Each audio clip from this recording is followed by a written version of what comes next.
Bonjour à tous, nous poursuivons avec la 7e Mishnah du 3e Pérec. La Mishnah nous enseigne ici Bat Yisrael Shenisset la Kohen, une fille d'Israël qui s'est mariée avec un Kohen.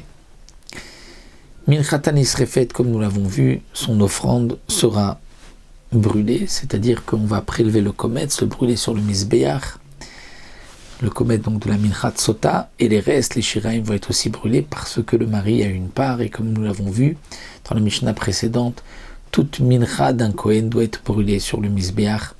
Généralement, une mincha, les restes seront mangés par les propriétaires, mais si c'est un Kohen, tout doit être brûlé.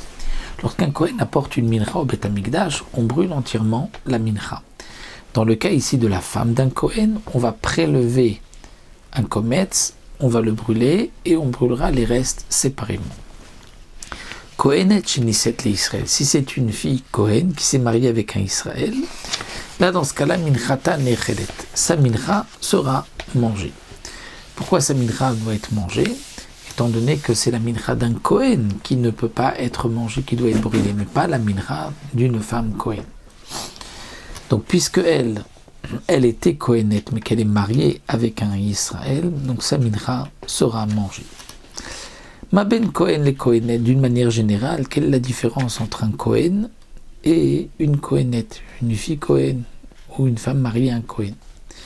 C'est que minchat Kohenet nechelet, minchat Kohen en nechelet. La mincha d'une Kohenet est mangée, alors que la mincha d'un Kohen n'est pas mangée, entièrement brûlée.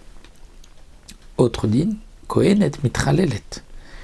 Une Kohenet qui a eu une relation avec un homme qui la rend pas saoule, une relation avec un non-juif par exemple, ou avec une déharayot, elle ne pourra plus jamais manger de terouma, elle ne pourra plus se marier avec un Kohen. Alors qu'un Kohen el mitralel, un Kohen qui se marie avec une femme qui lui est interdite, il se marie avec une divorcée, tant qu'il est avec elle, il est effectivement pas sous la voda, mais dès qu'il la divorce, il retrouve son statut de Kohen. C'est quelque chose de particulier au Kohen, que même s'il s'est marié avec une femme qui lui est interdite, lui ne sera pas halal. Ce n'est que sa génération, sa descendance qui devient halal.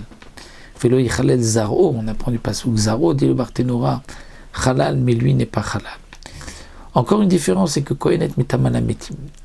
Une fille Kohen, une femme d'un Kohen peut se rendre impure, peut aller dans un cimetière, peut toucher un mort. Mais le Kohen, lui, ne peut pas se rendre impur pour les morts, puisque c'est marqué Bene Aaron, de là on apprend Bene Aaron, Velo Benot Aaron. Est mort la Kohanim Bene Aaron, Nefesh lo itama be'amav, il ne s'agit que des hommes et pas des femmes. Kohen ochel bekoche kodashim, ben Kohen et ochelet bekoche kodashim. Le Kohen lui mange les korbanot appelés koche kodashim, comme le korbanot khatat, le korban hacham, une offrande mincha kesh kodesh kodashim, alors que la Kohenet ne pourra pas manger de ces korbanot-là, puisque c'est marqué dans le pasuk, dit le Barthénora, kol zachar bibne Aaron yochalena, que tous les mâles de la descendance de Aaron, donc les hommes et pas les femmes.